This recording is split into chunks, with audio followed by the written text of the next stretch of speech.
Oh, this is the. You're getting really good at that. You guys saved me the crappy chair. You have two others you can use. And I'm pretty sure if you asked any of us to take our chairs, we would like. I really do. I'm only going to sit on the front half of it. I think I'll be all right. But if I do that thing where I go, whoa, I just know that I'm going. Exactly. This is fancy. Photograph. That's fancy. That's how can I recognize that? This I used to have one of these. This is nice. Okay, so now you're That is a facing zoom. Neil Patrick Harris again. Right? Is there some sort of fate that brings you together? How did this happen? You know, I think when you, I imagine Neil Patrick Harris, sitting with his morning coffee, saying, "We need someone I can really hate, just really someone who would be the perfect nemesis, the perfect enemy." Nathan. And then he sees it. You see, I saw it out there, and you even looked out there. You looked out there to see the answer, and it's me. Yeah, I love working with Neil. And what makes you the perfect foil, and what makes him the perfect foil for you? Well, just Neil does such great work. Gosh, Neil does such great work. I watched the first season of A Series of Unfortunate Events, and then I got a text from Neil saying, "Hey, keep your eyes open. We're going to send you a little something. Maybe you could come join us for a minute."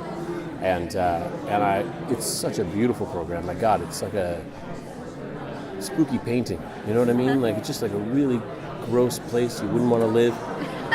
And it's so gorgeous in its ugliness, and it's captivating. And the words, it's written so eloquently. The rhythms are so attractive. And just there's so much going on that can entertain. And then the chance to work with Neil again. I mean, why not? Of course I'm going to do that. And then, of course, we slip into roles that we're both very, very comfortable with, playing enemies. That's a win-win, guys. Okay. It's wins. That's four aces in your hand. Have you read the books? No, I hadn't read the books. No. I remember the first movie way back when, and I thought it was super cool. Could have used more. And then here we are. Have you since read the books, and have you found yourself attracted to any particular story? No, unfortunately, I'm a little too busy for that. But being a part of the TV show kind of satiates that end of it for me. So you watched the first season? Yes, so absolutely. Was there any particular sort of villain or parental figure that you were or story that you were really sort of enraptured by? Here's something that drove me crazy. It's such an amazing world, and there is so much beauty in it, that the kids are the smartest guys in the room, always. Gets a little frustrating for me as it's right there. I'm that guy, but I can see how it would be entirely satisfying for a younger audience watching it and wanting some credit sometimes. So kids being treated like kids, I think, can get exhausted by that.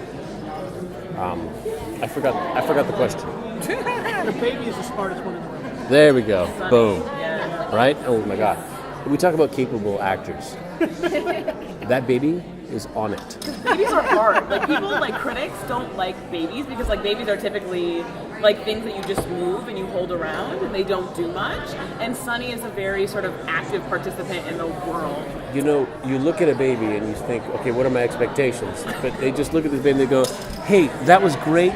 Can you hold the giraffe up a little higher and just, stretch out the ending so we get a little more, and then look over here towards the end. She goes, boom, got it. She's so easy, that baby. I'm telling you, it's ridiculous. Can you tell us any funny thing that has happened behind the scenes, or? These are called No Crap, There I Was stories. There was something. Thinking about Neil Patrick Harris. I'm trying to think of what happened behind the scenes that I could share. That you can share. I'm just thinking, making TV it's not rocket science, but it takes a group effort. It's a team. You need people who are good with organizing. You need the money to back it. You need people. You need to hire the right people for the right jobs, and it's time intensive. It is time intensive. It's a lot of work that goes into it. When I come to work, I know I'm going to work the full day through, and there's going to be a lot going on. There's going to be a lot expected of you, but you're a part of a machine. When I come to work and Neil Patrick Harris has already been there for 2.5 hours in a chair getting stuff glued to his face, And he's going to be there for an hour after I leave, getting everything taken off his face, and then he's coming back the very next day to start the whole thing all over again. I mean, that's a lot of work. That's a lot of work. He's signed on to what I would consider torture. But I think it's something that work is his life's blood. Like, that's what he does. He works. So you would rather not have a part that requires a lot of makeup and prosthetics?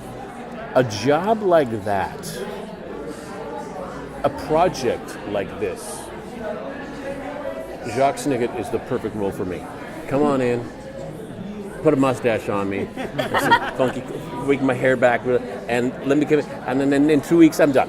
I'm out. I'll come back a week later. I got another 2 weeks, that kind of thing. I'm in, and I'm done, and that's it. And I've put some time in, but nothing like the colossal effort that they're doing. I come in, I dip my toe in, and then I walk away with take the credit. That's actually what I do. That's interesting because you were just in Santa Clarita Diet. Doing the same thing. Guys. Fake mustache in that show too? What's that? Fake mustache in that show too? Fake face. The whole face was fake. Yeah, you know what, guys? I'm gonna be really honest with you. I think my career is basically a long line of riding on other people's coattails, but my gift is knowing which coattails to ride on. Is there a big difference, though? You spent so many years with Castle and Firefly and all doing network television. Do you find any difference doing the shows for Netflix and that type of thing? Is there any difference? You know, the day-to-day is the same. The work is the same. The kinds of projects are, I say, different. I think Netflix takes a lot more risks when it comes to let's see if this sticks. I think networks have a finite amount of shows they can do in a year. Networks have a whole lot of concern about if we put this on in a very important time slot and it doesn't survive, that's our investment. Whereas Netflix is a different animal, so they take more risks, and once your project is out there, it's accessible at any point in time. If you didn't tune in on Wednesday, that's totally good. You can still binge watch it Thursday. So for you, what is the best thing about your character? The best thing about my character is that Aside from you playing it, of course. thank you. I think he has an immutable goodness about him. I think Lemony Snicket is a depressed guy because he's been through a great deal. But in the timeline, Jacques didn't have to experience all that horribleness. There's some bad things going on, certainly, but Jacques still has a lot of hope and a lot of drive to do what's right. How's that? Fantastic. Whew. Wrapping it up. Oh, we're good? All right. You guys, you did really well, guys. Be proud. I mean it. This was the best one. I don't know if you remember. Which is exactly what she'll tell them.